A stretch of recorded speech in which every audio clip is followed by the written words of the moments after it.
Good morning देखंतु जय जगन्नाथ जय माँ लक्ष्मी। आज हूँ गुरुवार सुदशा व्रत पड़ी सुदशा व्रत करुँच नहीं दशटा गंठी पकई सारी व्रत देखि नियंतु दल महालक्ष्मी ना मैं 10टा गंठी पकई सारी। हाँ टिके 10टा गंठी मु पकई सारी। आमे तो ब्राह्मण घर पानी भी P नहूँ।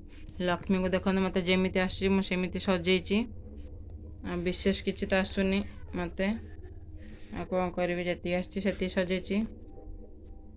Please like share subscribe करेंगे माँ लक्ष्मी ना हो पछे गोटे लाइक शेयर सब्सक्राइब करेंगे।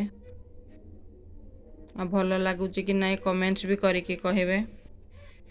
ओके ठीक है आप देखु था मु करुँची पूजा।